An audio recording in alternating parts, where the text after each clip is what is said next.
Thanks very much, Dom. Hopefully everybody can hear me. It's a small crowd this morning. It's Saturday morning here in the UK and the sun's shining, so perhaps everybody's out enjoying the sun.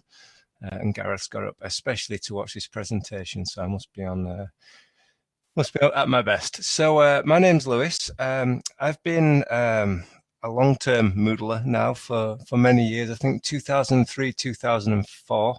I was at the very first iMoot. I think that was 5 years ago now. Also can be seen at Moodle Moots, at the UK Moodle Moot. We've just come back from there as well. My background is in further education and higher education. I began life as a developer designer and then moved into teaching, moved into consultancy and sales, and back into design, development, some coding, and I've worn many hats over my Moodle career, if you will.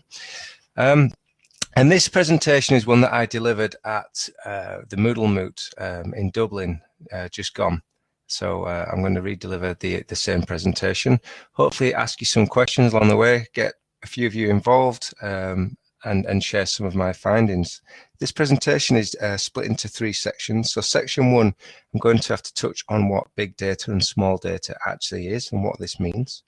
The second part of the presentation is looking at how some of the retail giants, the online retail giants, use analytics and data to build up a profile of their shoppers. And then we're going to discuss how we can do a similar thing in Moodle, how we can build up a profile of our digital learners. And then the final part of the presentation is going to be drilling down and discussing some of the findings and some of the data that I've discovered as part of a research project. So let's get started. So last year I decided to undertake a small project by asking many of my friends, colleagues, ex-colleagues and people up and down the country who use Moodle, and I asked them for some information about their Moodle. So I sent them some queries for them to run, some anonymous queries, and they sent the results back to me. Managed to collect a good amount, a good spectrum across the UK to really to find some trends, to find some patterns, and just to see if how we're using Moodle today differs from how we used to use Moodle, and also if it differs from my expectations on how we're currently using Moodle. If anybody's got any questions at any time, then please chip in the chat, or if you've got a mic, grab the mic, or if you'd just rather sit back and watch, then I'm happy for you to do that as well. So first of all, let's look at briefly what are analytics. I'm not going to go into too much technical detail in this presentation on what analytics are, but I think it's important that we do actually cover this and apply that context to Moodle. So analytics is the discovery and communication of meaningful patterns in data. And what that actually means is basically crunching numbers and trying to find patterns and trends. Learning analytics is just applying that to learner data. So learning analytics could be data we get from Moodle, could be data we get from our library systems, from our student tracker systems. Every piece of software that we are using in an educational context will or should generate some kind of logs which will equate to data and allow us to do some analytical analysis on. So what's big data and what's small data, and does size matter? So big data refers to large data sets. So think data warehousing. So the large supermarkets use big data. The weather forecasting organizations such as the Met Office in the UK use huge amounts of data spread across over many years. And this is big data. Amazon do big data. Facebook now do big data. Small data, conversely, is more isolated to a particular instance of an application and really allows you to find answers to a specific question. So Moodle is a really good tool for generating and analyzing small data. So what's trend data? I call it trendy data in the title just as a grabber, but trend data is basically just looking for correlations and trends that happen over time. So it's very difficult to make predictions if you've not got previous information to draw upon. So everything's tracked as a time series, and it allows us to justify some of the statements that we make in our data. And we're going to discuss this in this presentation. We're going to look at how it's easy to make false assumptions about learners based on data unless we build up a complete, clear picture. So what we'll do now is we're just going to touch on how data has been used in retail, online retail, and then make some comparisons to how data could be used and analyzed for our learners. So this slide went down quite well when I delivered this presentation yesterday. Have I sold my soul to the data mining devil? I'm sure you guys will be familiar with some of these brands on here. So we'll start with the Nectar card. So the Nectar card is a rewards card. You get Nectar points every time you spend money at someone that takes Nectar cards. What Nectar get from this is they build up a huge data set on the customer.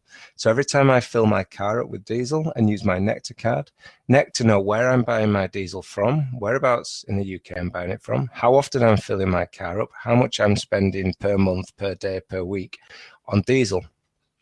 Tesco's as well with the Tesco Club Card. If you go to Tesco supermarket and use a Club Card, they're generating huge amounts of information on what's going in my shopping basket, down to what shampoo I'm using, down to what foods I'm eating, how healthy I'm eating. All this information is stored in huge data warehouses, and that information is then either used to change the products that Tesco's sell in store. Maybe it's sold onto other companies. Maybe it forms part of a larger data set.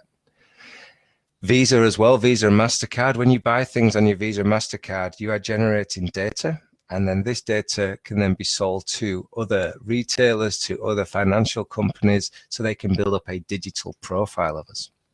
And then the last four icons on there, Facebook. Facebook knows a lot about us. It knows who our family are, who our friends are, whether we're married, how often, if you use geotagging, where we've been on holidays, where the pictures were taken, etc. And it really does build up a profile of how we conduct our social lives online. Netflix, again, Netflix is another example of a website that generates so much information about our viewing habits. It knows what TV programs we like to watch, how often we like to watch them, what our kids are watching, and can make recommendations for us based on what we like, what we've approved, what we don't like. Google, the next icon in there, I signed up to Gmail in the beta form probably about 11 years ago, however long ago it was, probably even longer now. So Google have been reading my emails for way too long, and they'll know everything that I buy. When my receipts go back into my Gmail, they'll know how often I communicate with people, who I'm communicating with, when I book a holiday, etc., etc. All this information will be going into some big pot of data somewhere. And lastly, Amazon again, they know how much I'm buying, what products I like, what products they think I might wish to buy, and they're using predictive analytics to create that shopping experience for us. So this is what I see when I log on to Amazon. It shows me the last few things I bought were a pair of left-handed children's scissors, a window safety latch, and an automatic night light. So it's pretty easy to deduce that I have children, and one of them is left-handed, who likes to jump out of windows and is scared of the dark. But also, that might not actually be the case. I mean, that is the case, but it could be that I'm buying those items for somebody else. Maybe it was for a niece or a nephew. So we've got to be careful when we're analyzing data that we don't jump the gun and make too many assumptions. So when we're looking at Moodle data and we can say a student is not logging on to Moodle, that doesn't mean they're failing their course. That means it could mean, for example, they're getting enough from the actual lessons from the physical classroom that they don't need to access Moodle as much. Maybe the students that are on Moodle more often, maybe they're the students that are actually struggling, although we think they're engaging more because they're on Moodle. So again, this slide is just to illustrate that even when we do analyze our Moodle data, we've still got to set the context and analyze this as a bigger picture and build up as much information as we can. So let's look at supermarket analytics, and then we'll reference this back to Moodle, and we'll build up to the findings that I've got. I'm just reading the comments. Comment from Gareth, cross-site targeting. So I search on Google and visit. There is a correlation. Absolutely, there's a correlation. I once searched for, going slightly off topic, where it was after an oil-filled radiator. I only searched for it once. We ended up buying one, but I was then hounded by ads and websites and all kinds of things for oil-filled radiators for the next year or so. It's quite insane. I think the thing that frustrates me more is after I've bought that product, they don't know that I've bought that product yet. So I'm still getting targeted with the ads for a product I've already bought. So maybe that's the next step, or maybe that's too big brother. Let's see. So have we ever wondered why supermarkets manage to have just the right amount of burgers when it's barbecue weather? Well, they use weather forecasting techniques, and they predict how even small changes in the weather affect our shopping habits. And this is known as predictive analytics. So just some useful pieces of information for you for your next pub quiz. When the UK temperature rises 4 degrees, beef burger sales actually increase by 42%. And when weekend temperatures rise by 10 degrees, barbecue meats increase 300% and coleslaw by 50%, and the demand for vegetables drops 25%. And I think this is quite interesting because this is actually the supermarkets, the UK supermarkets, making presumptions and assumptions, and also predicting what stock to put in their shops and when and why. And when we discuss this in Moodle further on in this talk, we're going to look at factors which will influence when our learners actually access Moodle, and we need to make sure that we've got the right stock, the right courses, the right content in Moodle for the right time. This is just a humorous slide for you. Apparently, the day that we buy more salad up and down the country is on a Monday, and the assumption is that we've overindulged at the weekend, and so Monday is a salad buying day. Loyalty cards, I won't labour the point too much, but every time you use a loyalty card, then you are leaving a digital footprint behind. And then from that information, they build and shape our profile and our experience. And that's something we can do in Moodle, and something we're going to look at. So again, your digital footprint, even if you try hard not to keep a digital footprint and you don't use loyalty cards, even paying for your groceries on your Visa card or your debit card will actually create a unique reference number, and the supermarkets can see, and they can buy this information from the credit card companies that says this person has spent X amount of pounds at this supermarket on a Friday, and then they went back and did this on Saturday. And they can see these trends and see you're a weekend shopper. They can see if you're buying beer on a weekend, then they know to put beer on the end cap when you walk in the door, because it's most likely going to be targeted to you or a group of people, or maybe it's more, geographic than that. But we have to draw the line somewhere, and I do need to touch on ethical harvesting, because I want Moodlers to go in and analyze their log files and find out about their learners, but you've got to do this ethically. So it's rumored that one of the supermarket chains is going to tackle obesity. They're going to analyze what we're buying in terms of our food, and then try and suggest ways in which we could eat more healthily, which is quite scary.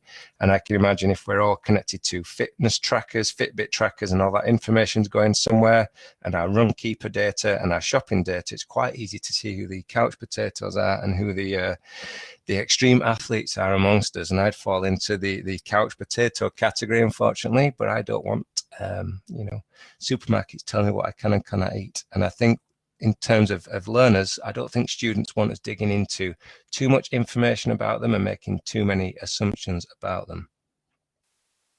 So for this project, I made sure that all the data I received back was anonymous. I'm not sure now, because I've put all this into one big pot, which information belonged to which organization. I've done this as a big overall blanket. I didn't get any students' names. I didn't get access to anything that could identify a particular learner. So it's very broad, and the people that I worked with were happy for me to share the findings, because it's completely ethical and clean, and not doesn't pinpoint anybody. So when you are doing Moodle data and analytics, just be mindful of some of the the ways that the supermarkets are using data, and just be careful. So let's look at Moodle. So this is the chunk of the presentation now, but I had to set the context before we go into this. So Moodle is a data mining beast. So the Moodle log files, if you're techie, you've probably been in there and searched them, and if you're not, you need to consider them. So the Moodle log files stores everything that happens in Moodle. So every click from a student, every click from a teacher, every click from an administrator is logged in this huge table, and this table grows and grows in size, but actually it's a treasure chest of really good data that you can analyze and pull out. There's been a huge interest in analytics, mostly through MOOCs. So MOOCs are really good at collecting data at scale. Not everybody completes a MOOC, but as long as they register for that MOOC, we can get their usernames, we can get their email addresses, we can ask some profile information, perhaps the sex, the age, the ethnicity, all those things that you could capture in that sign-up stage, and then you can actually analyze, which proportion of your learners are logging in on weekends, which are excelling at quizzes, which age group does not actually engage with forums, etc. So you can really start to shape the course, the content, and the platform. And we're going to discuss this in a bit more detail. So these are some of the things that I tried to discover.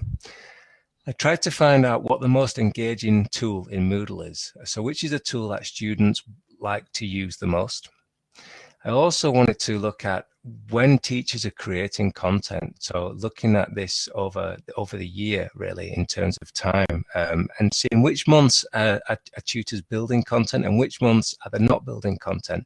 And is there some plans here? Is there something we can do here? Are there opportunities for staff development and training? And also, let's look at when learners are accessing courses. Again, we can make some presumptions and guess, yes, over summer and over Christmas, there'll be less learners on Moodle. But why is that? Is there something we can be doing that's going to encourage our learners to do some things over Christmas or over summer? So these are some of the discussions that we can have once we start to analyze our data. And lastly, I wanted to look at how what the online behavior of a student looks like as well. So build up a picture of our shopper, if you like, who's our Moodle learner. So these are my first findings. So I've kept the findings quite simple for this presentation. I do have more data than this, but I just wanted to present a summary to you. So the most popular resource is the assignment, and that's at 46%. So that really is a huge difference to the other resources on there.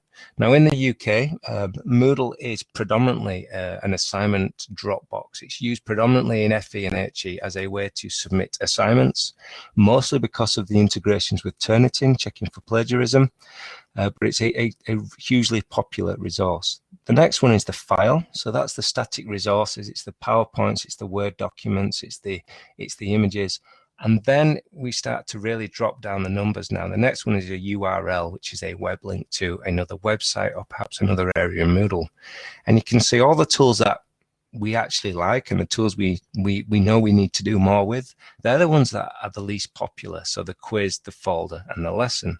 So when you look at this information, you present this information to your senior leadership teams or to your e-learning teams, you would be wrong in assuming that we need to create more of the popular tools. So we need more files, we need more assignments, and we need less quizzes and less forums. But that would be incorrect. So here's the proof. So the most engaging resources is it's still the assignment up here at number 1, but also now the quiz has now jumped up to number 2 at 26%, and then the lesson.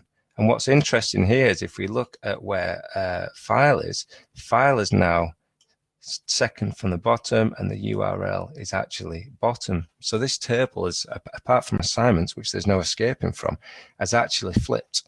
And this is because although there are less quizzes, less lessons, less forums, students go back to these activities. So once a student has submitted assignment, they're not going to go back there. They're going to check their grades in the gradebook. They don't need to go back into that resource. When a student's downloaded a PowerPoint or a Word document, they've most likely saved that to their local machine. So they don't need to go back into Moodle. Perhaps they've put that in Dropbox or in Google Drive, and they're not engaging with Moodle because they've got those resources. So Gareth just made a point, says, could it be there are other things that are better, but no one knows how to use them? I think it could be. I think the quick, easy fix on Moodle is just to drop existing teaching resources in there, such as files, to quickly fill that void, with the intention that they go back and build other tools. But that doesn't happen. But we do know that the tools that the students do want to use are the more engaging, interactive things. And that's a good point by Dot as well. As a busy student, I'm going to do the compulsory stuff first and then fun stuff. And that's true. Assignments, if it's part of your assessment, then assignments, need to take priority. But this allows us to start to build a better picture. So we can now start to make some of those assumptions. So the assumptions that we discussed earlier about the weather affecting barbecue sales and, the time of year that, when shoppers are more actively spending and things like that, we start to build up our own picture now. And we can see that higher hit rates occur on things like quizzes, lessons, and forums, as students tend to revisit them. And so it does show us that self-assessment does increase learner engagement more than static resources. And this is something I've been preaching to teaching staff for a decade now. And I really do, empathize with the strains that a teacher has. I'm a qualified tutor myself, and I fully understand marking assignments and things is time consuming. But I also know that it doesn't actually take as long to create a quiz or a lesson as one believes. And, it is possible to really create more engaging courses. And armed with this information, it's a lot easier to go back to teaching staff, or even put pressure from top down and say, here are some proof, that this will create a better learning experience. But let's keep exploring these numbers, and then we can discuss this. There's no right and wrong for any of this. This is just the findings from this project. Just a slight joke again here. One thing remains constant: using folders on Moodle still sucks. It's still bad. Students do not like folders on Moodle.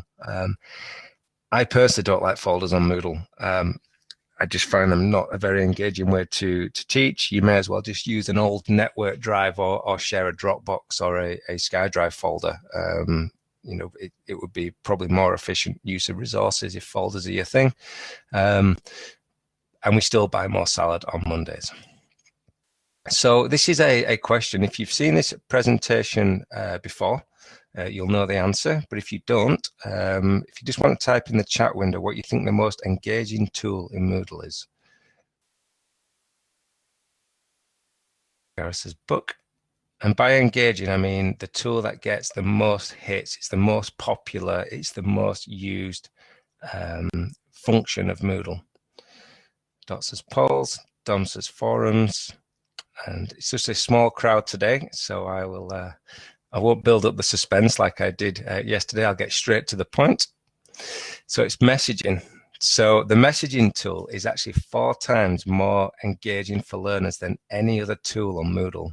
And I knew the lesson module was popular in my previous institution where I worked, but it was interesting to see that if you enable the messaging facility in Moodle, students actually they love it. There's no other way to say this. They absolutely engage with it, and they start first by spamming all their friends, depending on the age of the learners. 16 to 19-year-olds do.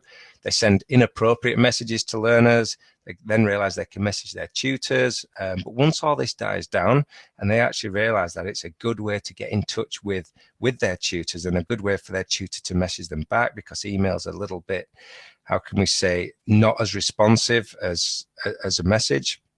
Then students do engage with this. Now, we got into a discussion yesterday when I delivered this presentation about the interface of the Moodle messaging being clunky, old-fashioned, and difficult to use. But I actually think that's part of its appeal. So although we could do some great things on the themes to make Moodle messaging better, I think students like the clunkiness of this. I think they like the retro feel that the messaging tool has got. I mean, they're used to tools such as WhatsApp, which has almost become a real-time chat, the speed in which students actually reply to messages. But I've seen students, using messaging like a real-time chat. And so I would like to see more messaging put into our teaching and learning on Moodle. This is clearly a tool that students will pick up and run with from the outset. So why not, instead of spending time building a quiz or building a lesson, why not build one of our activities on a course just using messages and just see if that can engage students more? I've done this with a sports department, and they had all their students researching in a group, research individual parts of the human anatomy, and then posting this into messaging. And then the group leader then collated all the messages and pasted this into a wiki. It was a really effective way of using messaging, because these were 16 to 19-year-old students, and they really engaged with that tool. And so we thought, well, why not actually apply this to some teaching and learning? And we had more engagement from messaging than we would from, say, a forum. So the proof is there that messaging is more engaging. So Dot says we worked out that we could have it open and use it while working in a lockdown government department. Yes. Gareth, so I wonder why forums are not used as much. And is there scope for messaging? I think forums aren't used as much because forums seem very they're not very synchronous. They're not real time. And I know the messaging module isn't real time. It's delivered. It's not like an open chat. But if you're on Moodle and you're refreshing Moodle and you're using Moodle, then it almost feels like real time if you're navigating. Whereas a forum is one of those things, and this is my personal thoughts. Forum's one of those things where I post something in a forum and then I can wander around for a day. I know it'll take a day or two maybe to get a reply. I'm not expecting anything more instant. Whereas if I send someone a text message or a Facebook message or a WhatsApp message, I'm not expecting them to reply that second, but I am expecting them to see that message and reply, probably within that hour. And I think maybe that's why messaging is more of an appeal, because they know it's been directly sent to somebody, whereas a forum is more public and it's more open. Is there scope for a social messaging tool? I think there's scope for social learning in general. There's been some fantastic work done in Moodle. I love the social wall format. If anybody's seen that, I've been playing with that a lot this past month. And again, maybe we can pull messages out. Maybe we can do more with messaging. So let's quickly move on because I'm conscious of time. So this slide shows when teachers are building content, and this is really interesting because we can see here in September, the start of term here, there's quite a drive from September to October. So across this line here, there's quite a drive where teachers are getting things ready for the new term. So traditionally in the UK, students start their college or university in September. There's an induction week where you visit the library and just get inducted into things. And usually in there, there's an orientation on Moodle, depending on the organization. So they're getting to grips with Moodle, they're logging on, they're realizing their courses aren't there, they're requesting some of their courses to be to be enrolled in these courses, and the tutors are making last minute tweaks and changes to their course. But then we can see things really taper off towards Christmas in terms of teachers building content. So that's either A, because they've got their courses ready and they've nothing to do, or really they're just getting bogged down with general teaching duties. And like in most countries, particularly in the UK, around about December time, the whole country goes on shutdown for Christmas, and we start thinking about presents and all those things, and no one's really thinking about Moodle. But then in January, we have the whole New Year's resolution. I'm going to use Moodle more. I'm going to teach more online. So we've got a real spike in January up here, where there's a real impetus to really start using Moodle again. And this is a busy season for Moodle. But then things start to taper off towards April, and then things spike again in June. And it's easy to actually correlate this to term calendars. So we can see the start of term, we can see Christmas holidays, we can see the start of term in January, we can see exams, and we can see the summer holidays in July and August. So this shows us that Moodle in the UK is still traditionally used as a blended learning tool. It actually follows the academic calendar. So things are busy when students are on campus, and things are less busy when students are on holiday. Now, whether that's a good thing or a bad thing depends on your reasons for using Moodle. Personally, I don't think things should be tapering off here at this point here. I think this is a good time for teachers to be creating more content. And in a few more slides, I'll explain why when we start to see when students are accessing Moodle and things start to dip at around about similar times. And maybe that's when we should increase that drive. Here's a few other useful discoveries before we get to that slide. So I found that on mature Moodle sites, I refer to a mature Moodle site as anything 3 years and above, the resource uploads, so people uploading PowerPoints and PDFs, actually starts to decrease annually by 15%.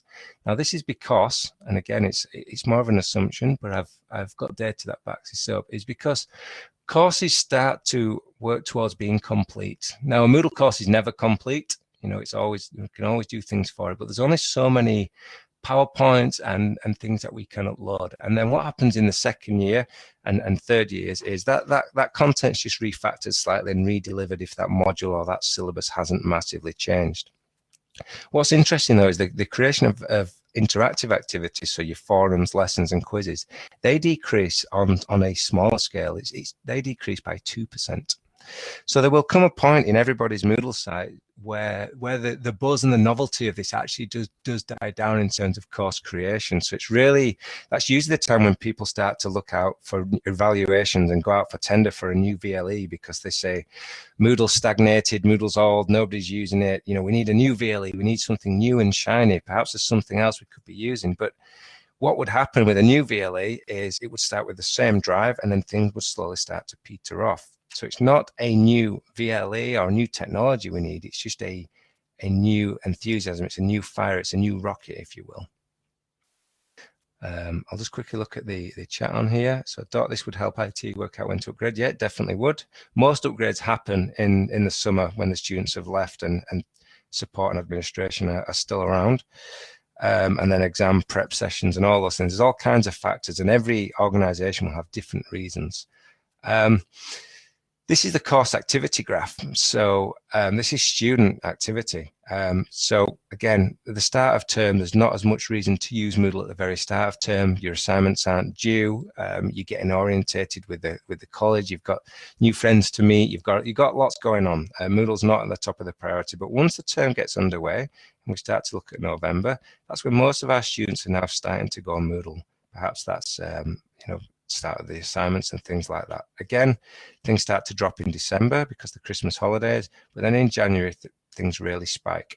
Does anybody want to hazard a guess as to why we have a huge spike in March up here in the chat? So why does that jump out? Exam panic, says Gareth. Assignments, says Dot. I'm not sure. Dom, are you still there, or are you multitasking? Dom's unsure. Right. Well, the answer is assignments. Well done, Dot. So this is when most assignments are actually due. In particular in further education, it's when most of the assignments are due. Although you have due dates throughout the year, there's nothing to stop you submitting your assignment towards the very end of the final deadline. And then once the assignments have gone in, everybody drops off. And April is actually the quietest month of Moodle. And that's probably because the panic's over, the stress is over, my assignments are in. The last thing I want to do is go on Moodle and do extra work. So maybe that's a time for doing some more fun things. Maybe that's a time for doing social things. Maybe that's a good time for forums to get some discussions going around assignments. How did everybody do? Did you get your assignments in on time? Perhaps that's a really good time to engage in Moodle messaging. And again, things then start to steady off throughout the term, and then at the summer holidays, July and August, again things really disappear and drop off the grid. And Dot's just suggested the idea of a badge. That's a good idea. So a few other useful statistics that I found. Our top 50 learners, our most loyal customers, so I want to keep that supermarket analogy going, our most loyal customers, on average, access about 13 different Moodle courses. And that's because some courses are split into modules and they have separate courses created on Moodle with meta courses and child courses pulling all those enrollments. Our most active engaged learner spends 91 days in total, but accesses Moodle about 91 days out of the year. So maybe they'll log on once on a Monday, maybe log on again on a Thursday. And this is twice a week during term time. Again, it's not a huge amount, but maybe that's enough. Maybe, this kind of statistic is something you could really put in front of senior leadership teams and say, look, we've made huge financial investments in Moodle. We're paying for all this staff to run it. We've put on all these training days. Yet our learners who are worth X amount of pounds are actually only accessing it twice a month. Is that a good return on investment? And you only can really ask these questions once you've got the data. So these are site logins. Again, I've got 10 minutes left or so, so I will keep powering through.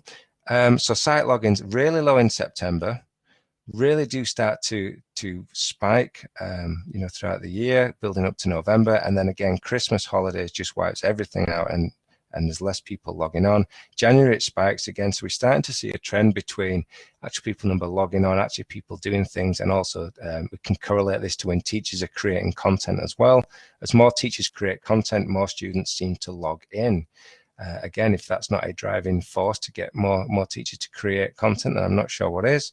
And then things start to dip. As we know, April we knew was the quiet time. And again, logins virtually drop off towards the summer months.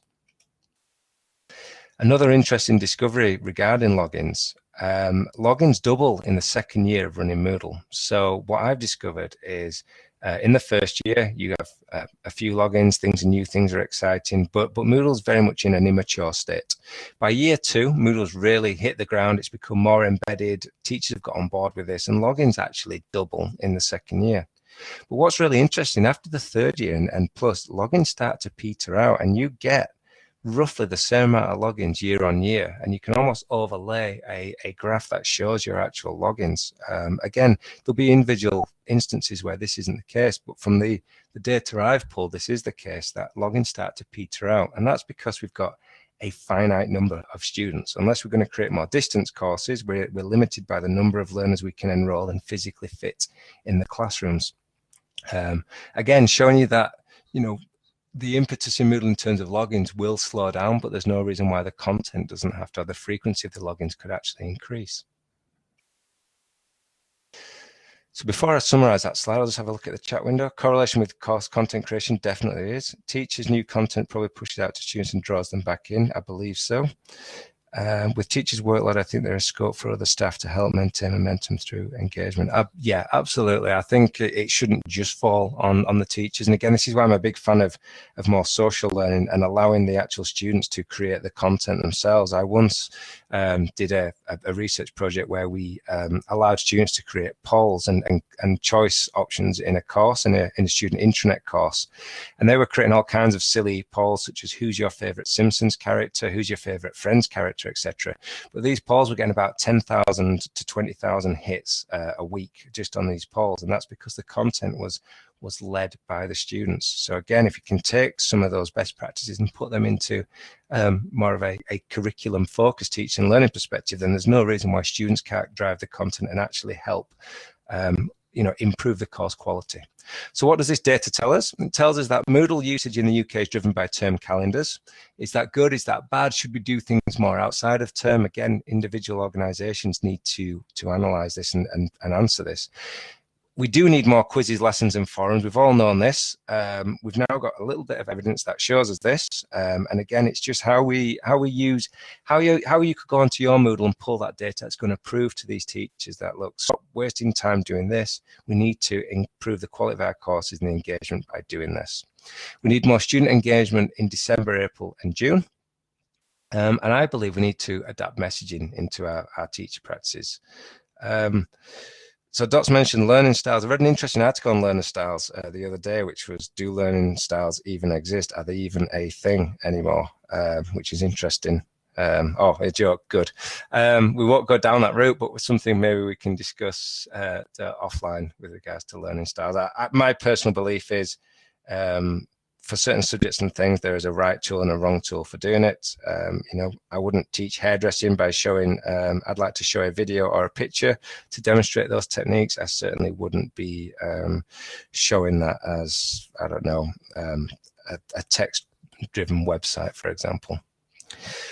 So let's bring all this together now and really sort of start to summarize this. So supermarket strategies, if a supermarket analyzed their data and they realized that people weren't actually entering their supermarkets in May, people aren't logging on to Moodle in May, people aren't walking into, say, Asda in May, then they would get their customers in the store by doing customer-driven offers and promotions, marketing, advertising.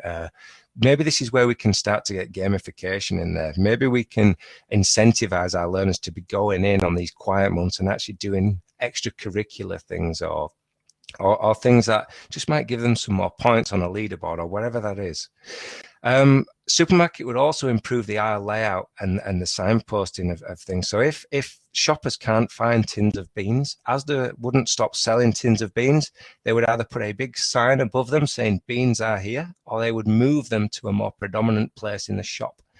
If a student can't find things on Moodle, we need to borrow some of these strategies. We either need to signpost it and say, this is where the quiz is, or we need to move it, or we need to make it more visible, or we need to make it more apparent. And when you're designing themes and looking at theme design, then let's look at some analytics to really tailor a theme for our learners. Before we just create a menu, let's look at what people are finding in that menu and what they're clicking on. And Google Analytics is a good tool for deep diving, and looking at the paths that students are taking and what links they're clicking on to really help us build a better experience, a better shop front, if you like. And strategy 3, supermarkets replenish their products on their shelves. We need to do the same thing on Moodle. We need to replenish our resources. We need to keep our resources fresh. We don't want stale, moldy resources on our Moodle shelves. We want fresh, exciting produce like a supermarket would. And, there's some of the things that they do, and there's some of the things we need to do on Moodle. And I've summarized that on there by saying student-driven landing pages would get people, to where they need to go. We can improve course layouts by looking at reports and analytics. And we can also look at course content management, again, by pulling up analytics, seeing how old content is, seeing if the new content's getting more hits, seeing if the old content's even being looked at anymore. Maybe that's time for a refresh. Maybe we design a report that says, show me all the resources which are over 2 years old, which haven't been accessed by, more than 5 people in the last 2 years. Maybe they're the resources we should target, either get rid of or refactor or change. Just read the chat. Gareth, is low usage at appropriate times really that bad? I'm not sure. It depends. It depends if grades are bad. I mean, if retention's really high in your student retention, students are dropping out and grades are great, then no. But if you've got low retention rates, students dropping out, perhaps grades aren't as good as you'd hoped, or you're getting damning Ofsted reports or something like that, then perhaps low usage is bad, and perhaps maybe tweaking that would, we'd need to build up a bigger picture. Perhaps if Moodle usage goes up, maybe grades will go up. It's one of those things that you'd have to do a small project to find out. So yeah, absolutely depends on the context. Dot is also more important student profile, mature students. Yeah, absolutely. I wasn't allowed to dig into that level of detail. That'd be unethical for me to do. If you have access to, in your organization, to use more data and they've signed some form of agreement, then I'm sure you could get in and get more of a student profile in terms of more demographic profile to really start to tailor content and courses. My staff are very vocal, absolutely. Piwik, I've used Piwik before for internal analytics. It's very good to get an overview of how Moodle's been used. It's not granular enough to get down to course level for me. So let's quickly look at the corporate use of Moodle and see if that differs. So in corporate use of Moodle, I didn't have as much data for corporate use. I've not got as many friends in the corporate sector as I do in colleges and universities, but I do still look after a couple of small corporate Moodle sites, and was able to pull some favors. And what I managed to find is that logins are pretty consistent throughout the entire year, apart from December and July. December, again, due to Christmas, and July, we think down to summer holidays. But there isn't any actual spikes or peaks or troughs in that graph because they're more roll-on, roll-off programs. Quizzes and SCORMs are the most popular tool, again, because usually that's all corporates tend to build with. They usually build an articulate project and then support that with a quiz and then maybe issue a certificate. They find less need to go into all the other tools in Moodle because those tools actually fit the bill. So whether they're the most engaging tools or popular tools, it's very difficult for me to see with the data that I had. But again, it's effective for them because they're all about the assessment and checking competencies. The learner engagement is a lot less than it is on traditional students. It's only between 30 and 40 days, as opposed to the 91 days, I think it was, for FE and HE. And again, that's because when you're enrolled on a corporate course, there's probably a definitive closing date that's shorter than an academic year, and so it's more condensed. And learners are enrolled on an average of just 2 courses, so there's less use of meta courses. Usually they will build a course with or without Scroll of Death and just put everything in there, and learners tend to just get on with that course and make some progression in there. So just interesting to look at how they're using it and to see if if this would work for for Moodle users. Would we be able to get higher engagement but shorter engagement if we use more focused courses, or is it because we are so fixed on blended learning that we can't really gain any more efficiencies from the way we teach because we're so tied to academic calendars? And again, students are enrolled on less courses. Does that make them more active? Does that make them more engaged? If content's spread over multiple units, is that too much effort for the learner to go in and click on all these different courses and to work out where all their assignments are and to go in and view the grades for different things? Is it asking too much of our learner? So again, all interesting questions that we can ask and we can generate from this. So that's the final slide, and just a question slide. And what I'll do is I'll just summarize by saying we discussed on this yesterday, but the analytics, there are some analytics blocks out there in the Moodle.org downloads which you can use, which some really great leaps forward, and Moodle 2.9 is going to make some really significant steps towards making data easier to analyze and to grab, and also the custom SQL queries block, the ad hoc SQL queries that you can do in Moodle are fantastic. And there's a resource on the Moodle website which people have submitted custom queries, and there's things in there that really do get you thinking. People have shared back with the community.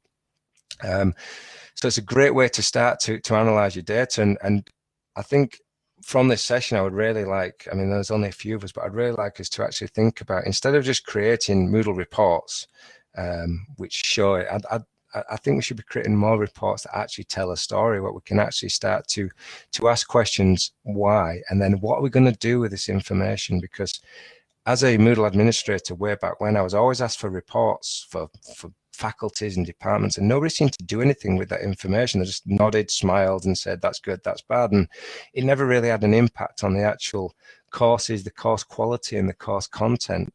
Nothing was actually tailored for that learner. And as we're moving forward now into and digital and e-learning's becoming more and more under the microscope, we need to do more personalized learning. We need to do more things for our learners to show differentiation, to show progression, to actually show personalization.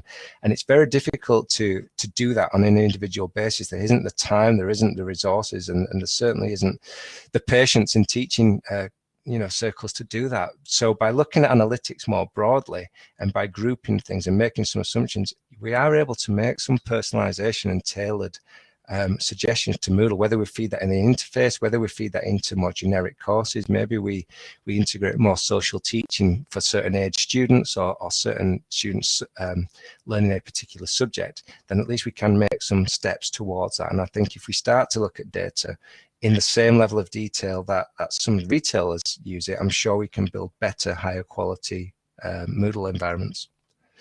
So that's my talk. Hopefully that was dead on 45 minutes, there or thereabouts. And so if there's any questions, feel free to pop them in there. I'm on Twitter if anyone wants to discuss anything, or we can drop into in forums, or if you're quite happy with what you've seen and that's that, then that's great as well.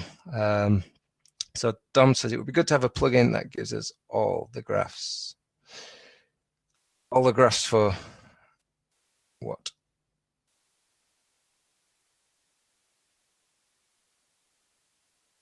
Oh, that I've shown. Yeah, I guess it wouldn't. It wouldn't be a difficult. It's not a difficult thing to do. The hardest part of this was for me to pull. I actually wrote some PHP to pull all this together to make sense of this information, because it was quite a big undertaking. That was a lot bigger than I thought it would be. But I think everyone's unique, and everyone's going to have their own different reasons for pulling the data in it, and I don't think there's going to be a one-size-fits-all. I think a lot of this is going to depend on learners being able to extrapolate, staff being able to extrapolate their own data. So again, I think the steps that have gone into 2.9 and what I'm hearing, what's moving on into 3, is it's going to make that easier to get reports. I think we're going to see lots more community contributed reports and things like that. So I'm sure that's coming.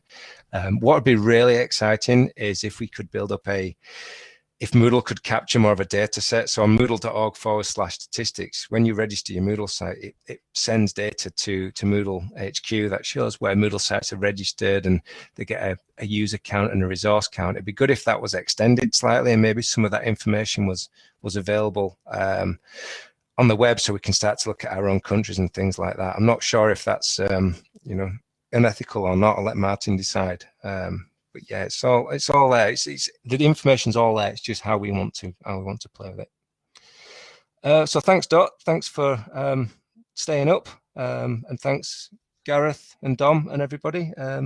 Thanks for attending, and enjoy the rest of the Moot. Thank you. Thank you very much, Lewis. That was an awesome presentation, and we'll stop recording now, but I'm sure it'll be played over and over. Thank you. Thanks, Dom. Thanks, Gareth. Have a good day. Bye. Yeah, Lewis, thank you very much. Really, really fascinating. Yeah, lots to think about. I mean, I think it's a lot to do with human motivation as well, of using the data and using what you've got to answer your earlier question to actually do something effective with it. Otherwise, yeah, it's pointless. But as long as there's a motivation to do it, then yeah, good thing. Yeah, I've sent all this. So what my colleagues got from this is they got a big chunk of analyzed and humanified data. So they're actually going to do things with it. So hopefully I'm going to find out what they've done with it and see if it's see if it's made an impact. No, it's fascinating. I also think a good to put a question there is I think there's a boundary between how much you can get out of big data and you're sort of not snooping, but you're getting stuff. And actually then you think, well, I've got a really good question. I'm actually going to need to talk to people. I've got to talk to students and ask them, why aren't you engaging in it? And just rather than, I think stats can only get you so far.